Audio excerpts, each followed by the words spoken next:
The sky was faintly light, with morning rays slipping through the gaps in the curtains. Derek's eyelashes fluttered slightly as awareness slowly returned from a light daze. He found himself fully nestled in Edwin's arms. Derek had a scene later this afternoon and didn't want to trouble him, so he started to gently pull away. But as soon as he moved, Edwin opened his eyes, his dark gaze still carrying a hint of fatigue. Voice rough and low. "Leaving already?" Derek rolled his eyes slightly. That sounded so strange, like he was some cold-hearted guy who suddenly changes his mind. He lowered his head and smiled. "Yeah, I'm such a poor soul. Gotta get up to go work and earn money." Edwin's voice was low and relaxed. "I kind of don't want to let go." The atmosphere on set today felt off. Derek had just stepped into the makeup room when he sensed a few curious glances drifting toward him. He didn't need to think hard. Everyone must have seen yesterday's trending post. Just thinking about his boyfriend's little account being all over the place made his usual embarrassment come back again. Derek slept well last night. The makeup artist glanced at him with a half-smile while laying out her tools. Derek rubbed his nose and nervously looked in the mirror, thinking he didn't get to bed until after 2 in the morning. Yet somehow managed not to have dark circles this morning. "That was just a gift. Not bad," Derek replied. The makeup artist gave a knowing glance at the back of his neck, then gently brushed over it with a concealer brush. When Derek was about to leave after finishing his makeup, she even murmured softly, "Derek, I hope you both have a happy lifetime together." "Derek?" ? What? Derek chuckled to himself as he stepped out of the makeup room, and even Mason looked at him a few extra times, then quickly bent over his phone, typing something rapidly. It was hard to tell if he'd come to check on frontline conditions for Levi. He let out a quiet sigh, pretending not to notice the playful glances from everyone around him, and focused fully on his performance. Luckily, today's scenes weren't too many. Mostly shots of Prince Wyatt going out incognito to explore and enjoy himself. Derek only needed to react naturally to Caleb's performance. His mood was solid, and each scene went smoothly. Mason finally called "cut" with a satisfied nod. As the crew began adjusting equipment and actors drifted off for breaks, Derek finally let out a breath. He stretched his stiff shoulders and neck, then lifted his eyes to scan the area. Sure enough, there was Edwin sitting beside Mason. He wasn't in his usual suit today but had switched into a laid-back outfit. Still, that distant, reserved aura remained, standing out sharply from the casual vibe of the set. Derek hopped lightly to the shelter under the command tent, pretending to be all business as he glanced at the screen. "Did we do okay today?" he asked. Mason seemed to know exactly what Derek was after, but didn't call him out, just gave a vague reply. Derek gently brushed his fingers against the fabric of Edwin's shoulder accessory. "What are you doing here?" Derek whispered. Edwin glanced sideways at him and said, "I'm avoiding people. I'm not worried about that," Derek explained. His team hadn't responded to the relationship rumors yet, mainly because Derek hadn't made a clear decision. According to Julian, his acting career had just begun, and announcing a romance now would likely cause more harm than good. But Derek didn't think dating would affect anything seriously, willing to step away from the industry if needed. And he also didn't want to lie or deny it, as that wouldn't be fair to either Edwin or his fans. After thinking it over, he decided to just let things stay quiet for now. It shouldn't be something people spend every day obsessing over. But he hadn't expected the news about Edwin visiting the set to spread so quickly. Even though James had guided him through less crowded areas, they were still spotted by paparazzi waiting near the studio complex. Not to mention, as soon as word got out that Edwin was at a hotel last night, Derek's fans had already rushed to buy tickets and arrived at the set overnight. Chun Chun had been asked to pick up coffee for Derek, but not only did he spend a long time in line at the shop, he couldn't even make it back through the crowd when he tried. "Did you get any pictures?" "He really showed up. I saw it. He's right behind Mason. Why are you sneaking close to him, Derek?" One fan gasped and said, "I wasn't sure at first, but now that I see it, most of what they're saying seems likely. Could this actually be real? You know, Edwin is actually quite handsome. He's way better in person than in photos. If this is revenge on William, then Derek just won big. I'm already imagining the moment when William has to call him brother-in-law. Haha." Last night, Elizabeth Auntie even posted on Weibo asking everyone not to ask her about Edwin's looks or character.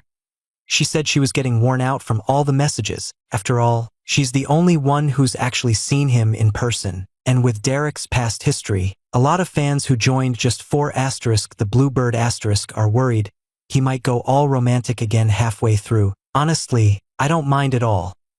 This is the perfect chance for Edwin to give him more opportunities. If they could lock him down in film studios across the country, I'd have new shows every single day. Mom wouldn't have to worry about my drama shortage anymore. I just posted a message in our group. Some diehard fans still refuse to believe it. Could Derek even still have dedicated fans? I thought all his loyal supporters had gone years ago. The ones who stayed are like Elizabeth. Easygoing and accepting. As long as the rules aren't broken, they remain quietly devoted. True, after going through all those ups and downs in recent years, there's almost nothing we can't accept. Unless he breaks the law, and judging from his side account, this guy named Moo seems even more smitten than Derek. He's probably already head over heels by now. We're not likely to get hurt. So, Derek, have you started dating? Can you give us a clear answer? That shout startled Chun Chun and the other fans nearby. Even Derek behind the control booth flinched, then slowly peered out from inside the booth with wide eyes. Seeing that Derek had heard him, the fan stepped back slightly onto the stairs. Dating's fine. Just don't forget about your work. Make sure I get 30 projects a year. Derek? He works nonstop all year round, jumps from one shoot to the next. But even if he were shamelessly taking on extra roles, he couldn't possibly film 30 movies a year. Fan-driven dedication is truly the scariest thing in the world. Chun Chun finally squeezed through. Derek took a few sips from his straw while pondering whether to go out and greet the fans. Then received Mason's signal to begin filming. He quickly handed the coffee over to Edwin, who had leaned in, then rushed off toward the makeup artist. Edwin's wheelchair had slid out beyond the control booth. His fingertip brushed across a drop of water on the plastic cup, leaving a faint hint of orange-pink lipstick on the straw. He lowered his gaze, letting it linger over the tiny shimmer, then lifted his eyes to meet the fans' curious stare. He pressed down slightly at the corner of his mouth, then turned back into the booth behind the control station. The crowd outside fell silent for a moment, and after a while, a fan sighed. If they weren't together, I'd have a hard time believing someone would so casually pass their used drink to the boss. After the shoot, Derek returned to the hotel and took a shower, feeling much more relaxed afterward. Since the public revelation, Edwin's microblog account saw a sharp rise in followers. When he checked it again, his inbox was filled with messages. Some asking if he and Derek had started dating, others wondering when their relationship began. Edwin opened the top message and found that a fan community had already been created for him and Derek, while various posts and artwork were popping up rapidly. When Derek came out of the bathroom drying his hair, he saw Edwin sitting on the sofa scrolling through his phone with intense focus, almost like he was handling confidential documents. Curious, he leaned forward, propping himself up against the armrest of his wheelchair to look down. "Oh wow," Derek said in surprise. "How did they already have stories written this fast?" Edwin replied, "The writing is actually pretty good." The text on the screen was a bit small, so Derek squinted and asked casually, "What kind of story is this?" "Wuxia," Edwin said, "a dark sect leader and a righteous hero." Derek raised an eyebrow with interest, saying, "Such a classic setup. Could they really have added a scene where someone uses threads to harm others, especially one that can undo my clothes?" Edwin gave him a sidelong glance and asked, "Have you read it before?" He just happened to come across the part where golden threads were used to unfasten clothes. Derek shook his head and said, "I haven't read this one specifically, but I've seen similar scenes plenty of times before." Edwin didn't say anything. Derek decided to just settle onto the couch beside him, resting his chin on Edwin's shoulder as he lazily swiped a couple of pages and said, "Let me see what other works there are." He'd barely scrolled a few pages when he ran into a hostile comment in the fan chat. "Seriously, people actually ship this? Try something better. Maybe Derek's wealth isn't even close to matching that top-tier figure. Could it be he's just been kept around and tossed aside once bored? Just another case of his fans getting carried away, thinking they're everyone's favorite." Derek, Ugh, what a nuisance. He quickly scrolled past it, not wanting to ruin the mood between him and Edwin. Maybe we should just come out about it, Derek murmured. Saves us from all these people making trouble online. Edwin turned to look at him. Aren't you worried about the impact? Why should I be? Derek blinked, his cheek brushing against Edwin's neck as he spoke in a low voice. Or is it that you don't want official recognition? Edwin paused, his eyes glinting slightly before letting out a soft laugh, saying nothing. However, a few hours later, the usually quiet secondary account that had remained silent since the initial leak suddenly posted a message, showing a young man's back as he crouched beside bushes in a green belt, gently reaching out to a calico cat. Though only visible from behind, sharp-eyed followers quickly identified him. Derek's fans were delighted and swiftly defended him against critics in the fan forum. Thank you for confirming our wealthy Mr. Derek, but no worries.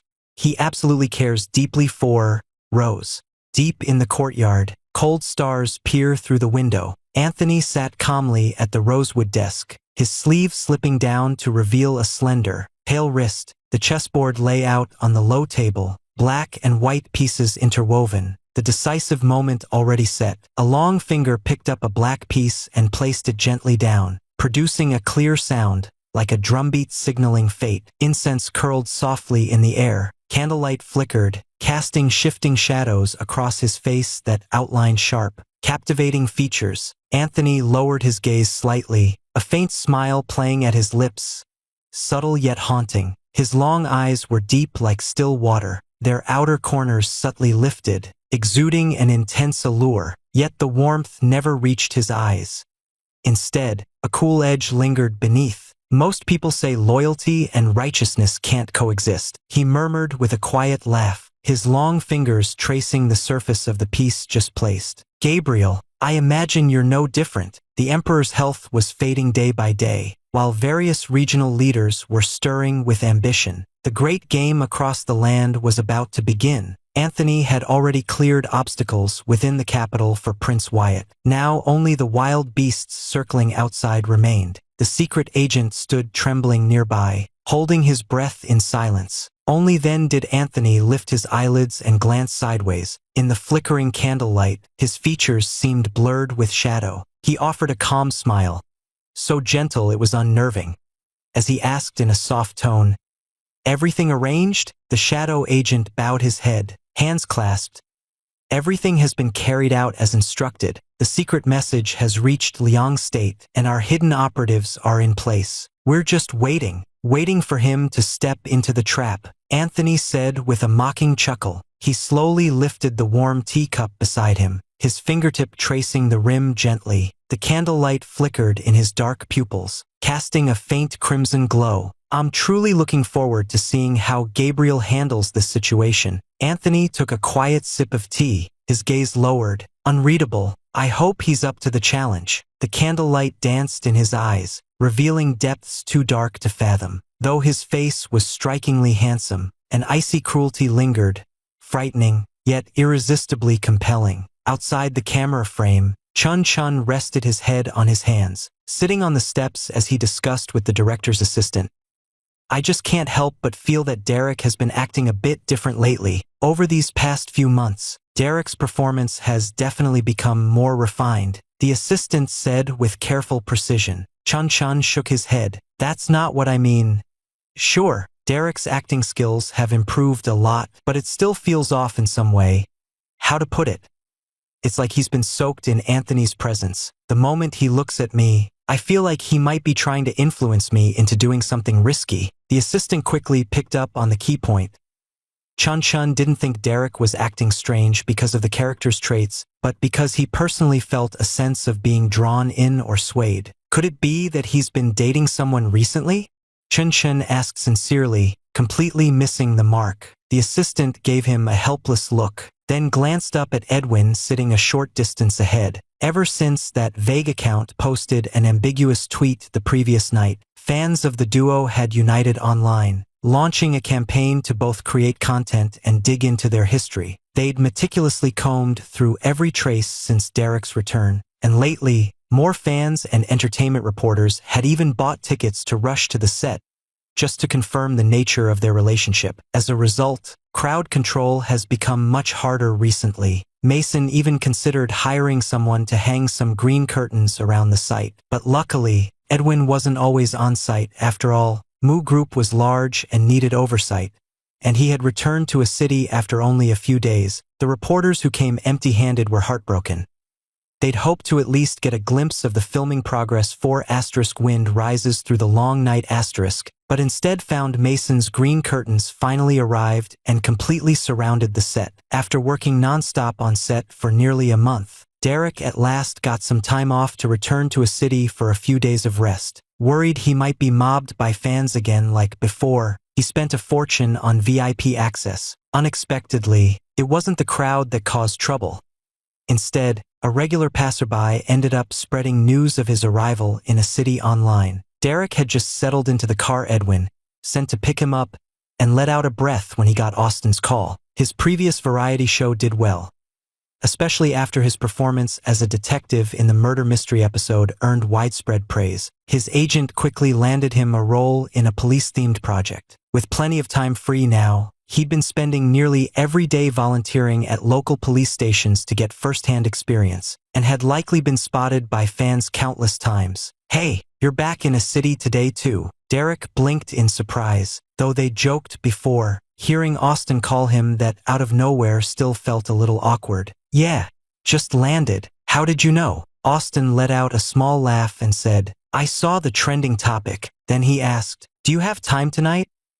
I just got in this morning and I'm heading home for dinner. Mom asked me to check if you'd like to come back together." Derek had planned to go back and catch up on sleep, but with Austin saying that, he didn't have a good reason to say no, so he ended up agreeing. But when he sent the message to Edwin, he stared at the chat window. After a few seconds, he saw typing flash several times on top, yet no reply ever came through. Derek furrowed his brow in suspicion, about to send another message when Edwin's call came through. He answered, just saying hello. When he heard Edwin's deep voice, "Austin called you." Derek gave a soft, quiet hum. Edwin paused for a moment, his voice calm and unreadable. "I've been back in a city for over half a month now." Derek blinked once, as if starting to understand what Edwin was hinting at. He hadn't seen him in over half a month, and now that he was back, the thought of leaving his boyfriend behind made his conscience feel uneasy. But before he could say anything, Edwin simply said, "Go ahead. Are you serious?" Edwin gave a quiet hum, and this time Derek actually picked up on it. He wasn't happy. Derek couldn't help but smile, teasing, "Are you actually jealous?" There was a brief silence on the other end, as if he were thinking, "No." But before he could finish, he paused again. After a moment, Edwin spoke softly in return. "What if I am?" Derek froze. His heartbeat skipped unexpectedly. He pressed his lips together, said nothing, just glanced down at the fingers on his leg that had unconsciously tightened. Finally, he cleared his throat and muttered, "Well, I guess there's no help for it. Tomorrow, I'll make it up to you." Mia must have prepared Mateo beforehand, so dinner was held at the Lin family's villa. Derek, unfamiliar with this neighborhood, almost got lost when he first arrived, wandering around for a while before reluctantly calling Austin to come pick him up, stammering through his request. Austin didn't take it seriously. Maybe he figured Derek still had some lingering hesitation after being away from home for so long. Mia was also worried he might feel uneasy, so she walked all the way to the courtyard entrance to greet him. As she guided him inside, she subtly gave Mateo on the sofa a glance. Dinner went fairly smoothly. First, Mateo kept his lips tightly pressed shut and said nothing, only perking up slightly when Mia asked about Edwin's recent situation, then casually grunting as if it were no big deal. Still, just as Derek was leaving the Lin family residence, Mateo, who had been lounging on the sofa with his legs up like he owned the place, spoke up. "If things get too tough out there, come back. We may not have the same kind of wealth and influence as the Ma family, but we can still take care of you. No one will be able to push you around." Derek froze, turning his head in surprise to look at him. Mia smiled and gently patted his shoulder. "Be careful on the way home," she said. Austin drove him back, and during the ride he mentioned the new script he'd just taken on. how he loved its grounded urban drama style at first glance. He also shared some funny stories from his time at the police station over the past month, which made them both laugh. By the way, Austin added, there's still one role in this series that the director hasn't found a good fit for yet. Want to give it a try? Derek was shocked and immediately waved his hands. No way, don't even think about it. Absolutely not. Do you already have something planned? Austin asked. Derek nodded seriously. After wind rises through the long night wraps up, I absolutely need a full month off. No plans, no responsibilities, just wake up, eat, then go straight to sleep. Nothing else on my mind, Derek said, unable to help but vent about Mason's demands. This past month has been brutal. Yesterday I found out about the other team's schedule. The lead actor only shows up for 2 or 3 hours a day, while we're constantly pulling all-nighters to perfect every detail. If I don't rest soon, I'll be right on the edge. Austin gave a soft chuckle. Too bad. I still think that role would have been perfect for you. Derek pouted slightly, muttering under his breath. Well, the vacation's even more of a loss. The car came to a stop in the underground garage, silence filling only with their breathing. Derek was about to unfasten his seatbelt and step out when Austin suddenly asked, "Have you really been together with him?" Derek froze mid-motion, turning to face him, still puzzled why both William and now Austin kept asking him this question. He nodded. Austin lowered his eyelids slightly, as if recalling something. A faint, stiff curve formed at the corner of his mouth. For many years after my parents passed, I was terrified of being alone, and it only got worse after Grandma fell ill, he said slowly. I truly value every precious connection I've gained. Austin lifted his eyes and stared straight at Derek.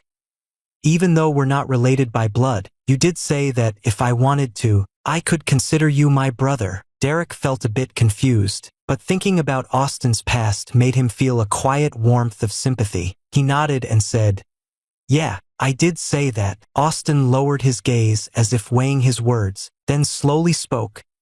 Dad's anger has faded now, so from now on, we'll always be a family. Derek couldn't quite place the tone in Austin's voice. It wasn't reluctant, but there was a hint of stubbornness to it. He couldn't figure out exactly what Austin meant, but he guessed that maybe Austin was worried he'd act like he used to before. After giving repeated reassurances, he finally stepped out of the car under Austin's weary look. Austin watched him walk away, remembering how just a few months ago he had stood there watching Derek and Edwin fade into the distance. Back then, things hadn't made sense. Now that he understood them, the perfect moment to say something had already passed. But it's okay now. Being family is good too. At the same time, Derek had no idea that as soon as he opened the door, what met his eyes was a pile of unopened cardboard boxes in the living room. Dumbbells, a bench for weightlifting, a parallel bar. His eyes scanned the labels, stunned by the thought. Could Edwin really be turning his room into a gym? Derek had been caught up in non-stop work on set lately, barely seeing Edwin at all. Only a few quick calls after finishing filming, where Edwin would mention things like, just finished rehab, or the doctor suggested more strength training. Maybe that phone call had sparked something. Edwin even brought the gym home with him. Derek rubbed his nose, slipped off his shoes and stepped inside, tossing his coat onto the sofa. The room was softly lit, the air carrying a faint hint of shower gel. Clearly someone had been home for a while. He pushed open the slightly ajar bedroom door and found Edwin sitting on the edge of the bed, gently drying his hair after washing it. A loose black loungewear was draped over him casually, the smooth outline of toned arms visible beneath the sleeves. Hearing the sound, Edwin looked up, his gaze settling on Derek, his eyes flickering with quiet recognition. Derek locked eyes with him and instinctively paused in place. It was only then that he truly realized they hadn't seen each other in 2 weeks. The sudden feeling of reunion caught him off guard, and he fumbled slightly, brushing his nose as he tried to think of something to say, but didn't know where to begin. Edwin didn't let him dwell long. He casually tossed the towel aside and gave a small motion with his hand, signaling for him to come closer. Derek instinctively took a few steps forward, when suddenly his wrist was firmly held, followed by a tight embrace around his waist. Edwin reached out and wrapped his arms around him. Derek's knees pressed against his leg, sensing a warm, damp feeling from him. "Did you finish eating?" Derek's throat moved slightly, his hands resting uncertainly on Edwin's damp hair as he gave a quiet "yeah." Edwin traced the edge of the towel with his fingers. Glancing up at him, his gaze was calm, yet upon closer look, a faint redness lingered at the corners of his eyes, perhaps from long hours without sleep, or a quiet undercurrent of tension. "I thought you'd come back and want to see me first," Edwin said, his tone surprisingly calm, with no clear emotion. Yet Derek somehow sensed a subtle hint of disappointment. Derek cleared his throat awkwardly. "Next time, I promise." Derek didn't stay in City A for long before returning to the set. Though he'd been working nonstop for days without much feeling, it was hard to adjust after a short break. On the morning of his flight, all he wanted was to stay home, with no will to get up at all. Funny how it still happens, no matter how many years pass. From student days to being a struggling office worker, and now this, every time vacation ends, he still gets that childish urge to stay home. But this time, once back on set, he never had another break again. The filming of Wind Rising Through the Long Night, Part 2, was nearing its end.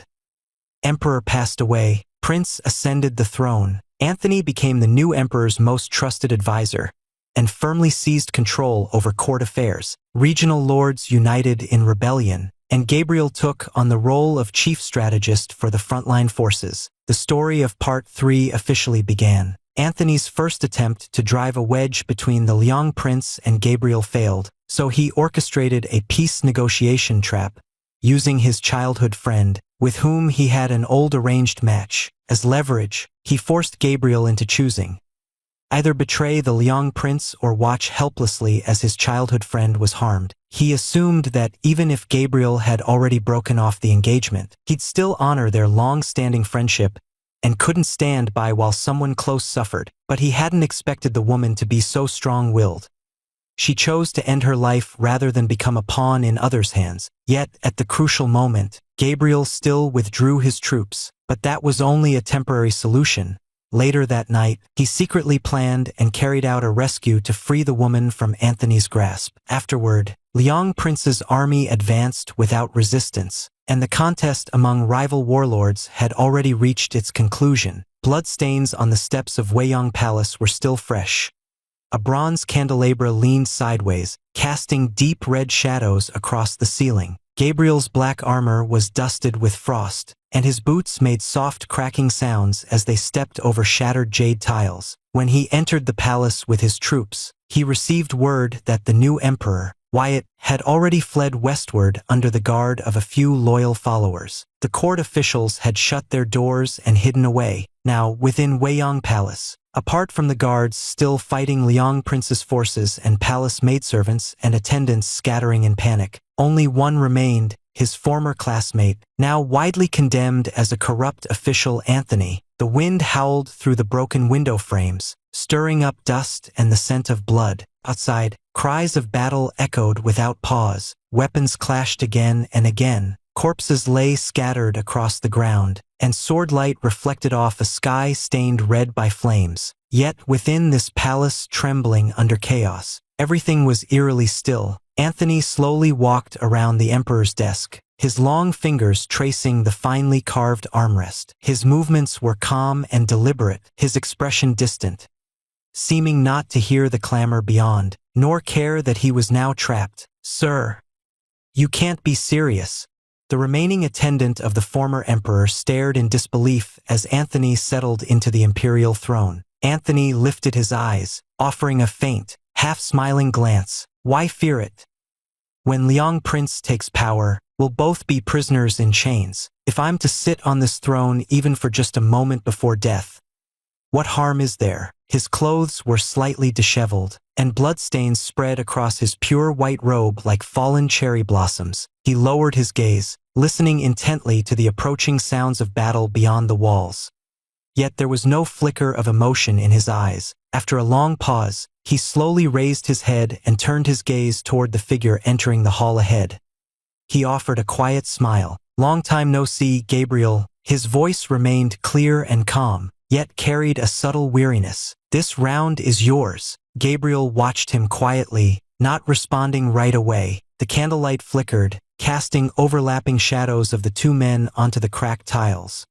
Like an unfinished game of chess, where one final move was yet to be made. After a long silence, Gabriel finally spoke, his tone flat and cold, nothing like the person Anthony remembered. How many lives did it take to secure that position? Are you truly at ease in it? The former emperor fled to Fulong Mountain and was captured by Prince Liang, dying by suicide on the way back to Chang'an. Prince Liang ascended from the steps of Weiyang Palace, and all 32 lamps in the Changxin Hall went out one by one. At the moment he removed his helmet inside the hall, the 12 ceremonial pendants on the crown suddenly swayed without wind, while the imperial robes of black and crimson hung silently behind a screen, their patterns of sun, moon, and stars flickering faintly in the dust. Anthony was confined within the Forbidden Palace, able to catch only vague whispers from attendants rushing by outside the hall. As Prince Liang worked to persuade the ministers, the coronation ceremony would take place imminently. His fate had not yet been decided, but it seemed certain he would soon face execution. On the day before the new emperor's ascension, 2 soldiers suddenly arrived in the Forbidden Palace and took him away to the back mountain of Jixia Academy. Gabriel was already waiting for him at the summit. He had set up a simple table beneath an old locust tree and was brewing a basic cup of tea. Anthony glanced over, dragging the heavy chains that clinked with each step, and said with a sarcastic tone, "Is this your way of seeing me off?" Gabriel looked at him briefly, then quietly filled the teacup. Without a word, they finished the entire pot of tea together. Tomorrow, when the prince ascends the throne, he had planned to issue a general amnesty. But Anthony let out a dry laugh. "I've carried my own guilt. No need for you to worry on my behalf." He gazed into the distance. The birds scattered across the sky, and the green mountains stood solemn under gray skies. Suddenly, a ray of sunlight broke through from the imperial city's direction, piercing through dense layers of dark clouds. Winners and losers, such as life. Recalling the evidence he had gathered from persuading the elderly officials these past days, Gabriel paused, then quietly said, "I think I've never really known you." He said nothing more, then began to walk down the path they had traveled countless times before. His steps hesitated again and again, as if wanting to turn back. But he clenched his hands tightly instead, his fingers turning pale in the cold wind. Anthony looked at the last cup of tea Gabriel had left behind, then lifted it and drank it all in one go. The teacup fell into the dust below, rolling away with a soft clatter. "Gabriel, I don't believe in your ideals, but if one day the world becomes clear and just, I'd like to see it too." He let out a quiet breath, yet his eyes held an uncommon clarity. At last, he no longer had to scheme or weigh every decision. He no longer had to face endless conflict and hidden traps. At long last, he found complete peace. Anthony slowly leaned backward. The cold wind passed through him, lifting the edge of his robe. A faint trail of blood spread at the corner of his mouth, like a faded fallen blossom. His fingers curled slightly in the dust, almost as if trying to grasp something, but then released. In that final moment, he looked up at the open sky, his eyes reflecting deep twilight. As though through the swirling clouds, he glimpsed moments from long ago. Back then, he had not yet entered this stormy game of power and ambition, and had not yet learned coldness or manipulation. It was too late now. The final scene had finally come to an end, and Mason called out loudly, "Gabriel Anthony!" Cut. Instantly, the entire crew erupted in excitement. Crew members clapped enthusiastically. Actors hugged each other in celebration. The camera was taken down. Lights were gradually turned off, and even the air seemed to carry a sense of relief. Derek had been working non-stop on set for months, nearly completely losing himself in the role of Anthony. Now that he was suddenly pulled away, he felt somewhat unsteady. Dazed, he stood still, as if waiting for the next cue to begin. Then someone tapped his shoulder. Levi handed him a bottle of water with a smile and said, "What's wrong? You should be happy." Derek snapped back to awareness, took the water bottle, gave a small smile, unscrewed the cap, and took a drink. The cool liquid slid down his throat into his stomach, finally bringing him back to reality. His gaze slowly swept across everything around him, then settled on the distant blue sky. suddenly feeling a quiet sense of loss. It's over. After being treated like a workhorse for so long, I actually started to care. Mason took the flowers from his assistant and handed them into Levi's arms. The two shared a smile, and suddenly the set erupted in cheers and laughter. Congratulations on wrapping up. Derek ran his fingers over his empty palm, about to ask, "Where's mine?" "Mason, you big-eyed guy, why are you playing favorites like this?" The next moment, a familiar voice called out, "Derek!" That call of "you" sounded almost exactly like "fish." Derek didn't need to doubt.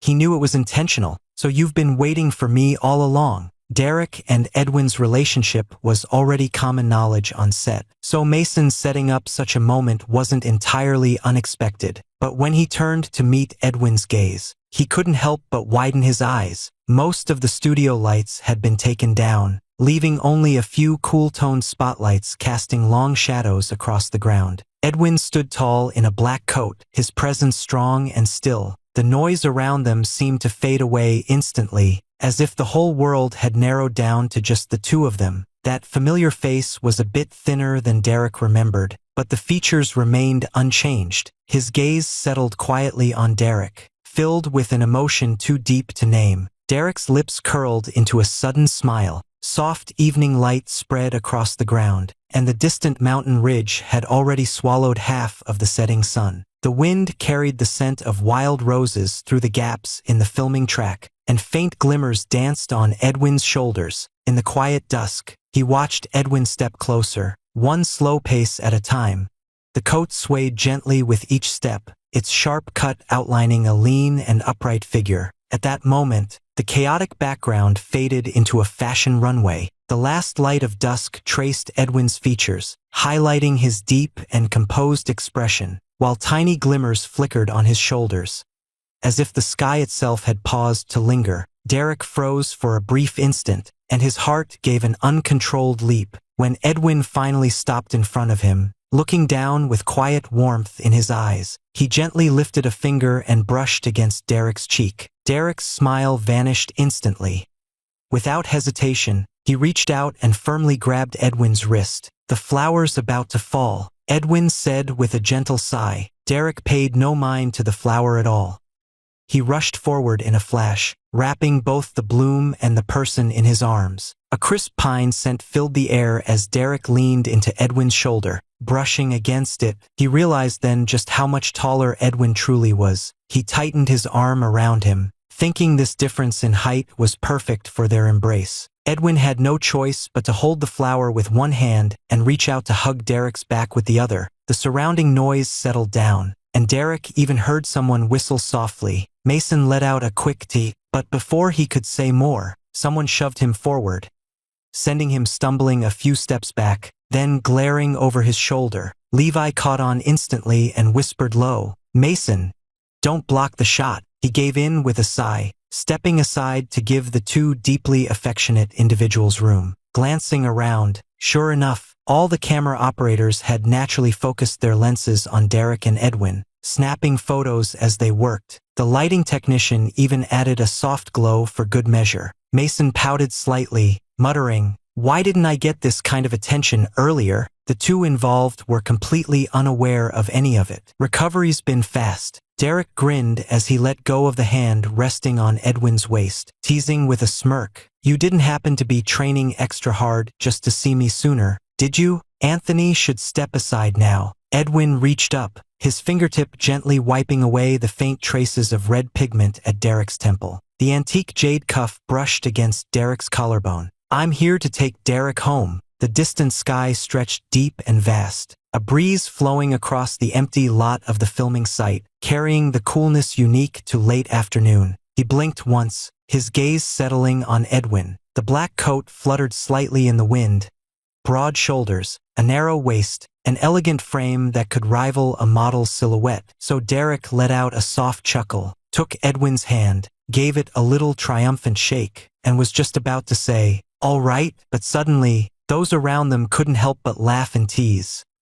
"Well, no wonder the big star's wrapping up. He gets a grand exit like this. Our Derek's being picked up in person. So who's joining us at the celebration party later?" Derek, When are you going to make it official? My friends outside the industry keep asking me about it. I haven't dared say a thing without your word. Derek turned his head and said, Isn't this already public enough? Photos of him posted on Edwin's secondary account were almost as frequent as those from his own main social media page. The moment he said that, laughter erupted all around. That's different. Someone shouted in protest. You're just casually posting. Take it or leave it, not an official announcement. Why not drop a real formal confirmation? Yeah. Can't you give those fans who've been waiting at the studio every day some proper closure? Derek just stared blankly, feeling like he'd accidentally wandered into a family reunion where everyone was pushing him to get married. But Derek hadn't expected that. Right at the moment he was still wondering whether to officially acknowledge Edwin. The topic Derek and Edwin's wrap-up hug suddenly soared to the top of the trending list. Derek had just returned from the wrap-up party, slumping lazily into the sofa. A faint buzz of alcohol lingered in his mind, making him drowsy and unfocused. Just about to close his eyes for a quick rest when Chinchin's call came crashing through. Derek, you're back on the trending list again. Derek squinted open one eye. It's just a wrap party today. Being on the trend isn't exactly surprising, is it? Chinchin paused for a beat, his voice low and quiet. Just take a look yourself. Derek frowned, slowly opening Weibo on his phone. He stared at the trending topic, his mind momentarily struggling to catch up. When he clicked through, wow, high-resolution behind-the-scenes photos and live footage were all clearly laid out. The first photo captured the moment he dashed into Edwin's arms, eyes crinkled with a mischievous grin. Like a clever little fox, Edwin held him close, the light glinting in his eyes as if a soft glow of sunset had spread across their depths. His gaze seemed tender enough to melt at first glance. The second shot showed Edwin gently brushing away the red pigment at the corner of his eye, with the lighting crew just then turning on a soft glow. Tiny highlights sparkled like falling snowflakes, creating an atmosphere so dreamy it felt straight out of a romantic drama. Half an hour later, a new trending topic emerged. Was it a confirmation from Derek and Edwin, or had they climbed to the 5th spot on the hot search list? Derek flopped onto the bed, dazed and half asleep. He stared at the words for a full 30 seconds before letting out an annoyed "Day," then suddenly grabbed the hand reaching to offer him water and pulled Edwin toward him. Edwin stumbled from the pull, steadied himself against the bed frame, and looked down at him with a hint of amusement. With one hand around his neck, Derek tapped into the camera, eyes gleaming with satisfaction. Look here. Edwin seemed to guess what he was up to, letting out a soft chuckle without saying a word, simply leaning in obediently. Derek glanced at the image on the screen, and his lips curled into a satisfied smile. 5 minutes later, Derek burst into the lively online conversation with 2 unedited, natural face photos in hand. The screen continued to loop through trending topics, with Derek's announcement flashing prominently, the word explosive glowing intensely red. Without a second thought, he tossed his phone aside and didn't bother paying attention to the rising buzz in the comments section. Derek spoke with a light tone. All right, now I'm ready to enjoy my vacation. His eyes sparkled brightly, as if filled with stars under the night sky. Naturally captivating, yet his expression stayed relaxed, like a cat waiting for someone to stroke its fur. The night outside the window slowly faded behind the curtains, while the indoor lights were just enough to outline the intertwined shadows of 2 people. The next morning at 8:59, a popular forum's entertainment section was still deeply engaged in discussing Derek's announcement from the night before, with red-hot threads piling up like towers. On Weibo, the trending topic continued to gain momentum, with shares and likes on that announcement skyrocketing. Amidst the lively chatter, the once-forgotten production team of Wind Rises Through the Long Night suddenly went live, releasing a minute farewell spissy. The video opened with a scene of Derek portraying Anthony and Levi playing a game of chess beneath the Academy's tree, white oleanders blooming in full splendor. A gentle breeze stirred through the branches, rustling the leaves with soft whispers. The dappled sunlight on the ground shifted and danced, then gradually faded as thick, heavy clouds rolled in, replacing the bright sun. Their attire changed from school uniforms to tattered white robes stained with blood and regal purple court robes. Then drums began to sound. Cavalry marched with a thunderous rhythm as an army approached the city walls, shouts echoing through the air. From somewhere among the crowd, a dark and ethereal voice echoed, "Gabriel, what do you desire? Peace across the land, people living in safety and comfort." The camera suddenly zoomed in close. Anthony held a black chess piece, half smiling, his eyes burning with an intense fire that seemed to tear through the night. "But I want to be above all others." What truly sent shockwaves through the internet was the final 30 seconds of unreleased behind-the-scenes footage. In a heavy downpour, Derek knelt on wet stone tiles, rain streaming from his jaw into his soiled white robe. He trembled as he reached for the broken jade pendant lying on the ground. After a brief moment of stunned silence, he let out an unexpectedly coarse scoff. Then he fell backward into the rainstorm, tears mixing with water at the corners of his eyes. His whole presence growing more like a lifeless ghost drifting through the storm. This wasn't part of the script, but Mason in the monitor room shouted, "Cut!" with excitement. 20 minutes later, Derek's powerful performance instantly climbed to the top of trending topics. On the official show account's post, comments were flooding in rapidly, yet at the heart of the storm, the main character was now sitting on a bridge in an old town, wearing a fisherman's hat and munching on a snack. The black-sailed boat swayed gently below. Sunlight shimmered across the water's surface, creating ripples of light. A gentle breeze swept by, sending the hat spinning midair before it wobbled away. Derek jumped up hastily to catch it, not even noticing rice paper crumbs stuck at his lips. He hurried onto the stone arch bridge, then caught the hat as the wide linen shirt filled with wind once more. Not far away, Edwin had just bought an egg-shaped ice cream from a street vendor, when suddenly a German shepherd appeared out of nowhere and blocked his path. When Derek turned around, the dog was happily circling Edwin, clearly interested in him, occasionally nudging at his lowered arm with its nose. Edwin stood still, casually brushing the dog's head, expression calm. The scene felt oddly strange yet carried a surprising contrast of charm, and Derek couldn't resist pulling out his phone to snap a few quick pictures. Noticing the camera, Edwin lifted his eyes slightly in response. Derek grinned and quickly jumped down the steps, stepping toward him with ease. "Seems to really like you." Speaking of William's golden retriever, it was the same way. In theory, animals have sharper instincts than people and usually wouldn't go out of their way to approach someone as reserved and distant as Edwin. Derek stared thoughtfully at the German shepherd's ears swinging back and forth, when suddenly it charged straight toward him and knocked him off balance. "Oh, looks like I'm still more popular after all," Derek said with a bright smile, steadying himself against the nearby tree, before gently lifting the dog's head with his other hand. "Who's your owner? You're so fond of us. Why don't you come home with me?" "Kidnapping isn't good," Edwin said, handing the egg tart toward Derek's mouth. Derek leaned forward and took a small bite from the ice cream tip. "It's not like it came to me on its own.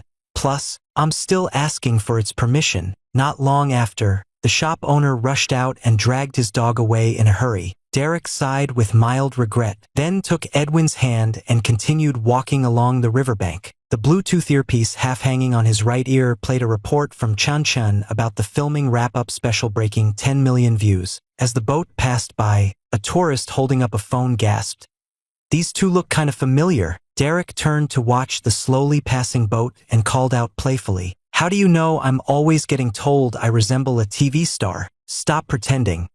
Do you really think putting on sunglasses hides who you are?" People in the boat leaned forward, but by then Derek had already pulled Edwin into a nearby alley. Still, as he glanced back, one could barely make out eyes beneath the sunglasses crinkling like a new moon, lips curving upward in a smile that was even more vivid than the trembling blossoms on a plum branch. Edwin looked down at Derek's hand still wrapped around his wrist, the warmth from his palm flowing steadily into his skin. A light breeze brushed past his ear, carrying a hint of fruity scent. His heart felt unexpectedly full. After walking for some time, Derek suddenly stopped, turned back, took off his sunglasses, and quickly slipped them onto Edwin's face before he could react. "You should wear it too. Don't want to cause trouble again." he said softly, his voice as gentle as the breeze itself. Meanwhile, in a conference room of another city, Julian watched the fan count skyrocketing in real time and quietly deleted the crisis PR plan he'd been preparing for days. Derek finally got the vacation he wanted and was having a blast, but just when things were going well, Derek received a new message from Julian only a week after starting his break. Julian. The Snow of Jinling script, Police Badge script, Ancient River Path script, pick one. The message came in while he was lounging on the carved window ledge of his Old Town hotel, playing with a stray calico cat. When he saw the script documents fill up his screen, he nearly dropped his hand in shock and almost got scratched by the cat. He immediately called Emma, voice full of dread. "Emma, what on earth are all these?" Julian said quietly.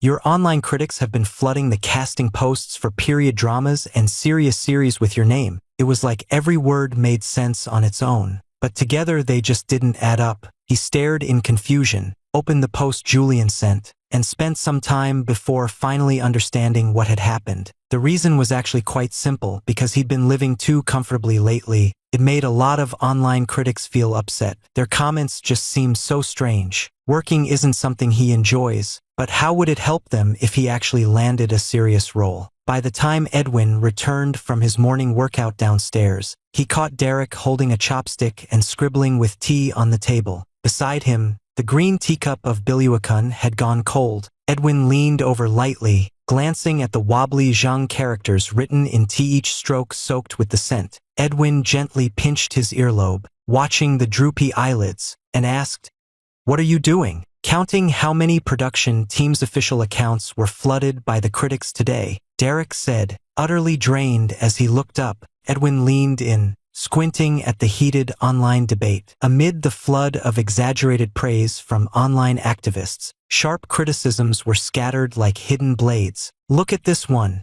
Did Derek win Best Actor today?" She copied and pasted the same comment across 7 production accounts last night, even hitting up the casting post for Country Love Story. "She claims I should be on set every single day, dedicating myself non-stop to advance our nation's film industry. Is that even logical?" Those people actually created over 5,000 posts on the River of Ancient History official page. The director called Emma, wondering if we're doing some kind of reverse promotion. Derek's voice rose with frustration, but he slumped forward weakly. What kind of grudge could they possibly have? What would they gain by just exhausting me? Edwin pulled out a chair and sat across from him. His long fingers tapped lightly on the table twice, his expression calm. "Maybe they just want to see you act." Derek fell silent for a moment, his eyes growing dull. "So that's it? Then they really won." He let out a quiet laugh and gently pressed down on Derek's wrist, still scribbling tally marks on the table. "Julian did ask you to pick, didn't he? Any interests?" Derek tried to pull free but gave up, tossing his chopsticks aside and propping his chin with one hand. His eyelids drooped. "Actually, police code looks decent." Edwin raised an eyebrow. "Crime drama, yeah." Derek lifted his gaze slowly, sounding weary. "That's exactly the one they're hoping I'll mess up." The most repeated comment from online activists was, with Derek's narrow-minded look, he'd be better off playing a criminal in the show. At least that would make sense. "But I also think River of Ancient History is great. I really enjoy this kind of story." Derek paused, then added, "And, My Family Has Joy, a sitcom. I just read a few pages. I'm still laughing so hard my stomach hurts." To be fair, some online activists are ruthless in their comments, but when it comes to choosing scripts, they're surprisingly sharp, almost like professional agents. Edwin watched the flicker of light in Derek's eyes, lost in thought. Perhaps even Derek hadn't noticed how much excitement had crept into his rising tone. After a short silence, Edwin reached out. His index finger slowly rose and gently touched Derek's chin before giving it a soft pull upward. Derek was forced to look up, blinking once. "What's wrong?" Edwin spoke in a low voice. "I want to kiss you." He said it with such confidence that Derek was momentarily speechless. Finally, he let out a soft hum, leaned in on his own, brushed his lips lightly against Edwin's, then quickly pulled his hand back and sat up straight before stretching lazily. Derek stared at the script on the screen, deep in thought, suddenly raising an eyebrow with a mischievous glint. How about this? I let the online critics rant for another couple of days and see exactly which car they're most eager for me to drive? Edwin chuckled at him. You really are, Derek shrugged. If they want me to fulfill my dream of starring in a serious drama, they should pay something too. Otherwise it's just me suffering while they sit back and watch. That wouldn't be fair at all. As soon as he finished speaking, his phone buzzed. Julian. Have you decided yet? Derek rubbed his chin, eyes darting thoughtfully as he slowly typed a reply. Derek. Let me observe the public's reaction a bit longer. Derek set his phone down with satisfaction, then turned to Edwin. Go shower quickly. We'll go out and have some fun later, Edwin asked. Aren't you going to think about it some more? No need. These online critics can't stand me relaxing. Within a couple of days, they'll already have everything planned out for me, Derek said with a bright smile as he pulled Edwin up and gently nudged him toward the bathroom. Right now, the most important thing is that my vacation hasn't ended yet. Half an hour later, the two were ready and stepped out of the hotel. A gentle breeze swept through, tree shadows swaying by the riverside. From a distant alleyway came the lively calls of street vendors, full of energy and life. Derek gave Edwin's hand a little shake, his lips curving upward with clear brightness in his eyes. I feel like having skewered snacks for lunch. I'll treat you. Edwin looked down at him, a faint smile appearing in his eyes.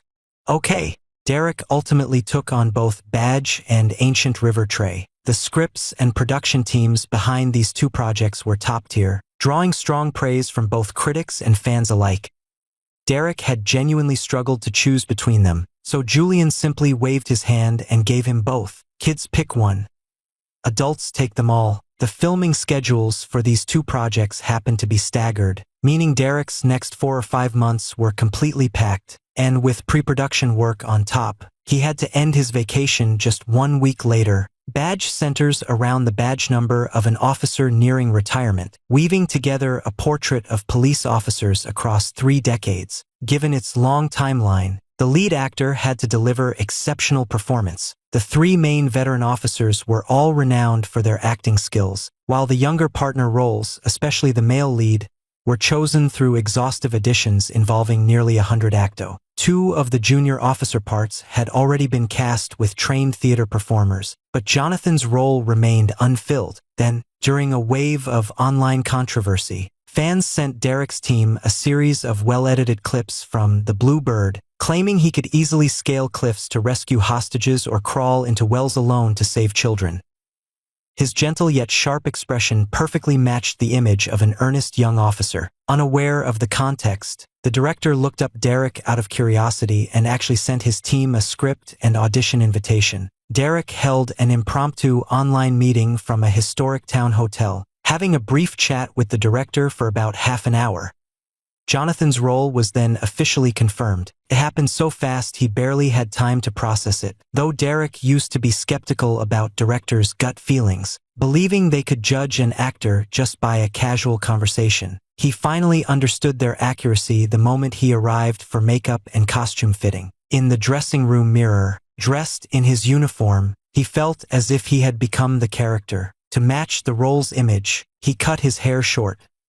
His deep blue suit tamed the carefree charm in his expression and emphasized a straight, confident posture, like a graceful young pine tree standing tall with quiet strength. Since this role was so different from any he'd played before, the official photos went viral within minutes of release. Right next to that buzz, fans had also found Noah's court judgment on the judicial documents website.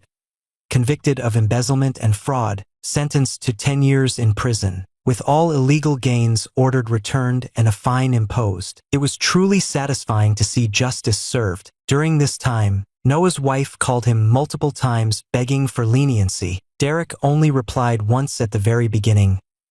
He's an adult. He must answer for his own actions. As for you, who benefited from his ill-gotten gains, you should also bear your share of responsibility. After that, any unknown number was automatically added to his blacklist. The filming location for Badge wasn't in City A, but in a coastal city in the southeast. Edwin couldn't be there often, only visiting occasionally on weekends and staying for 1 or 2 days before leaving. It was said that his successful recovery had caused quite a stir with Sebastian's troublesome father, and even William, who had been pursuing dreams in the entertainment industry far away, was occasionally pulled back to deal with power struggles within the family. But Edwin didn't seem to care much. Freed from the many inconveniences caused by his previous condition, he quickly made a strong impression in the company's internal affairs and soon had his father fully under control. The spring uniform was a bit thin, with the belt outlining a lean, defined waistline. His overall appearance was striking,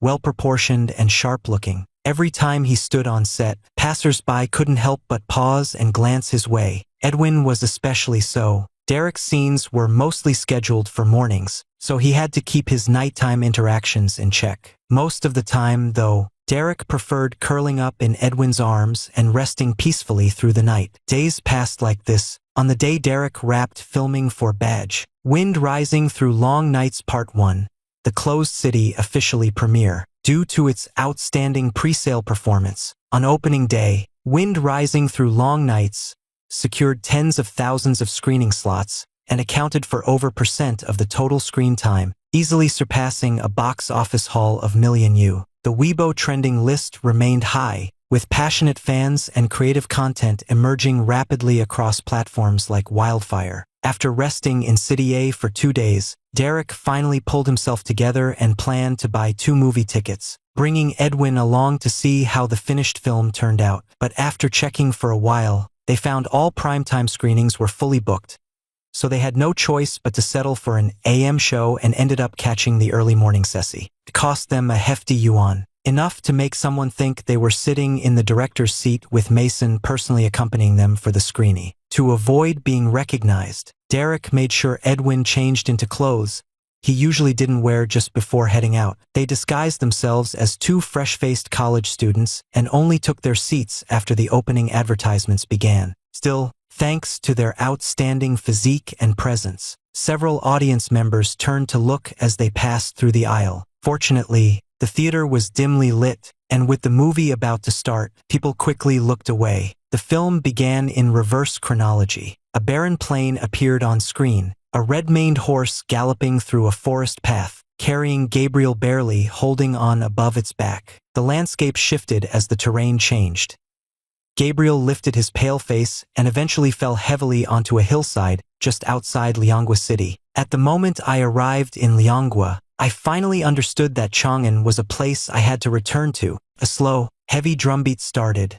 The story truly began. Derek had only read Anthony's script before and knew the general plot, but seeing the final version still deeply captivated him. As Anthony finally appeared, the faint morning light of the Jixia Academy illuminated a young scholar from a humble background hurrying past, wearing plain clothing and with pale fingertips clutching his bamboo scrolls. A shaft of light split the corridor into distinct halves of shadow and brightness. As it met the figure of Gabriel walking slowly forward in the glow, he looked up, his gaze locking onto the camera with a striking intensity. The theater instantly erupted into murmurs of awe. The girl beside him gripped her friend's hand tightly and whispered, "Wow!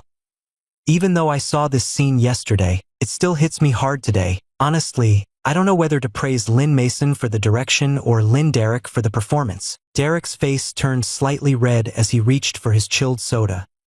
His hand nearly slipped, but fortunately Edwin quickly steadied the cup's base. Derek leaned a bit closer, about to say something in a hushed tone, when he noticed Edwin's focused gaze out of the corner of his eye. He was staring intently at the screen, his eyes reflecting a soft glow from the light on the movie panel. This morning, he hadn't bothered to style his hair for disguise.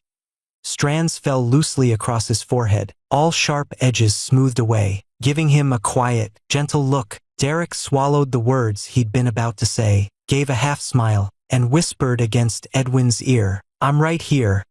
Why aren't you looking at me like that?" "If I don't look at him, you'll say I'm wasting time," Edwin said, his fingertip tracing the blue veins on Derek's wrist, his gaze still locked on the screen. Derek gave a mock grumble. Fresh excitement isn't love, his voice wobbling like a roller coaster ride, but he didn't plan to tease further. He leaned against Edwin's shoulder as a makeshift pillow, eyes bright with anticipation for what came next. In the academy, they shared deep bonds and mutual respect. Anthony and Gabriel like two sides of the same coin. Their diverging paths were hinted at in their everyday interactions. Later, the Yen family was falsely accused and stripped of everything. Anthony lost his position as assistant magistrate. Fate cruelly pushed them both forward. Yet when Gabriel, hiding in a haystack, watched his savior turn away without a word to escape Chang'an, did he ever imagine that before the world would finally be clear and just, he would end up destroying this fellow student with his own hands? The final scene showed Gabriel gasping for air as he passed through a series of checkpoints, his eyes reflecting the soaring eagle high in the open sky. On the city wall of Chang'an, Anthony gazed into the distant vast mountains. The swirling mist seemed to twist in his vision into a storm of blood and violence. As the ending music began, sharp, rhythmic drums amplified the film's epic intensity to its peak. Derek quickly stood up and pulled Edwin toward the exit just before the lights came on. But he lingered a few extra seconds at the end, and just as he reached the third row of steps, the theater lights flashed on all at once. Derek nearly collided with someone stepping out beside him, but luckily Edwin pulled him back in time. Sorry. The girl looked up and locked eyes with him. Her pupils widened instantly, and her tone shifted sharply. Wait, are you? Hey!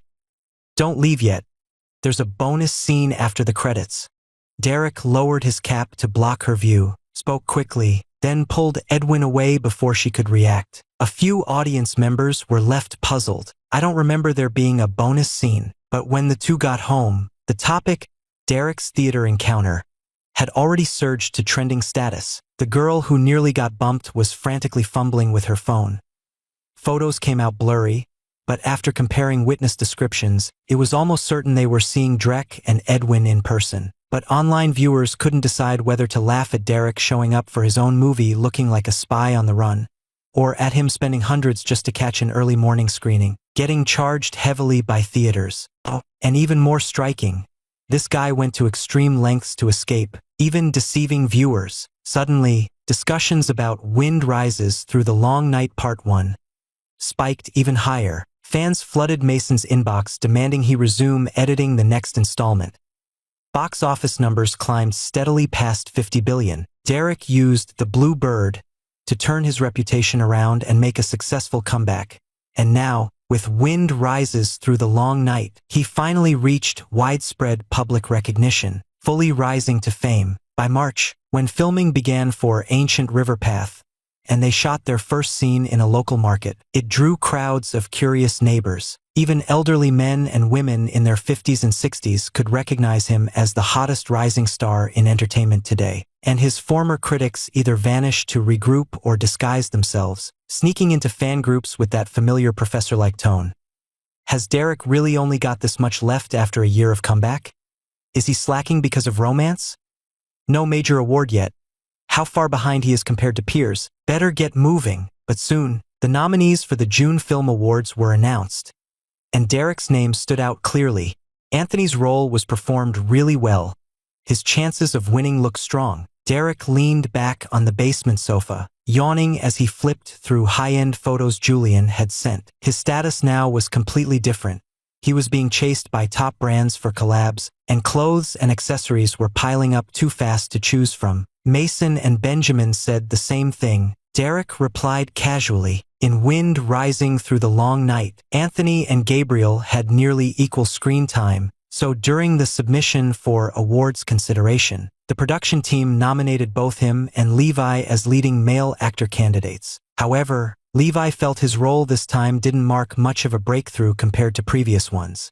It still fell within his comfort zone. Though he made it into the nomination list, his chances of winning were slim, so all the team's hopes rested on Derek. Oh, if he wins, does that mean he'll treat the whole crew to dinner? William's face appeared on the iPad screen resting on the coffee table. He and Austin had just landed the same music variety show together, and were now in the same makeup room preparing for their looks. Derek glanced up briefly, then saw Austin quietly adjust the camera back to face himself with a neutral expression. When their eyes met across the screen, he instantly transformed. his eyebrows lifting into a soft curve, his voice barely above a whisper. I've never seen a Hwaseong Award trophy before. It was as if he were hinting at something. Derek replied with a confident smile. If I actually win tonight, I'll let you keep it for a few days. Take your time looking at it, and just return it when you're done. William immediately scooted his chair forward like a rocket toward Austin's back, nearly breaking free from the makeup artist trying to hold him. What about me? William muttered with irritation. After all, I helped shape your performance. Giving the trophy to him is fine, but can't you at least buy me dinner? Derek raised an eyebrow and gave him a sidelong glance. He still couldn't figure out why this guy was always fixated on his wallet. He opened his mouth to speak when Austin softly said, My grandmother has been feeling much better lately. She'd really love to have dinner with you too. William narrowed his eyes slightly at him, clearly sensing something off, and snapped, Why do I get the impression you're doing this on purpose? Austin smiled gently, voice calm and light. Oh, how could I ever dare? William. Derek wasn't sure if it was just his imagination, but he felt a strange tension in the air across the screen. The original storyline said they were deeply connected, but now, they seem to be heading straight for conflict. Definitely, arranged marriages don't work out well. He silently reflected on that. All right, I'm about to head out. Thanks for your good wishes. If I actually win, I'll send a group message. Derek suddenly stopped mid-sentence. His eyes widened as he looked toward Edwin, who was walking out of the gym. They'd only recently moved into a new home. After all, his boyfriend had plenty of money and could easily afford multiple safe spots. The new place was a villa in the suburbs, with the basement split neatly between a home theater and a gym. Derek even suspected that's what had drawn him to the house in the first place. Edwin's leg had mostly healed, but after years without use, his muscles had weakened significantly. He was still undergoing strength-building rehab exercises. Why'd you stop? Did the connection drop? I always said it's strange how someone like Master would pick such a remote spot. No wonder the internet is this bad. Derek abruptly ended the call with a sharp click. William? Edwin asked, his tone flat and unbothered. Derek stood up, silently thinking. I'm not even that far from the gym. You clearly heard me coming, still pretending you didn't, but on the surface, he still gave Edwin a warm smile, reached out to gently press his upper arm where the muscle was visibly tight, and said, You're doing great, Edwin. I didn't work on my arms today. Derek's eyes flickered. Then he reached out to touch his chest with a playful grin. Well, at least this part got some effort. Just saw you doing heavy bench presses. He gave a soft sigh and replied, Then asked, What did you tell them? Nothing much, Derek said, reaching to kiss him. But Edwin raised his hand to gently block it. All sweaty, too dirty. Derek pouted slightly, then sat back down on the sofa. My brother and your brother said I have to treat them to dinner if I win a prize. Edwin fell silent for a moment, his gaze dark and unreadable as it settled on Derek's face. After a long pause, he finally touched the edge of his ear and said, No way. A few seconds passed before he added, Let's go home first. Derek lifted his eyelids slightly and said, No way. He saw Edwin's expression darken instantly, let out a soft sigh, and explained, No matter whether we win tonight or not, the time after the event is already booked by the production team. Can we just wait until tomorrow? Edwin finally let go, then turned and walked away. What are you doing? Derek asked. Edwin, still need to practice. Twilight settled over the city. Derek's name was trending on social media, rising and falling in prominence. In online forums, screenshots of harsh comments floated by. Images of Derek's reddened eyes from last year's Golden Spark Awards, when he missed the Best Supporting Actor nomination, paired with a glaring headline, Can Derek pull off a comeback today? Edwin tapped off his phone screen. The limousine's overhead light cast a cool gleam across the ring on his finger. He reached out and gently brushed Derek's faintly trembling eyelashes. You're going to leave creases in your suit if you keep gripping it like that. Sorry. I'm just nervous. His Adam's apple moved along the silk tie as Derek lifted his eyes to meet Edwin's. He reached out and took hold of Edwin's wrist. Outside, it was a warm summer night, but his palm felt unnaturally cold. I don't know why. Something inside me won't let go. Edwin turned his hand over and covered Derek's back with his own, a faint memory stirring of Derek's first red carpet appearance. Nervousness. Derek thought the same thing. Assuming Edwin was about to say that line James had once delivered for him, and quickly pressed his lips against his, Edwin gently pushed his hand down. I meant to say, no matter what, tonight, you've already been brilliant. Derek's face flushed red, and he cleared his throat twice. Edwin held onto his hand and slipped the golden ring back onto Derek's finger. At the moment the door opened, screams surged like a wave breaking over the barricades. He leaned down and gently kissed Derek's knuckles, saying, "Go on, I'll be waiting for you at the award ceremony." Flashbulbs popped. The moment he stepped onto the red carpet, Derek tensed his back muscles. Cameras swiveled like sunflowers chasing the light, all focused firmly on him. The crowd's cheers soared to a peak as fans waved their glow sticks and shouted in unison, "Derek, over here! Left!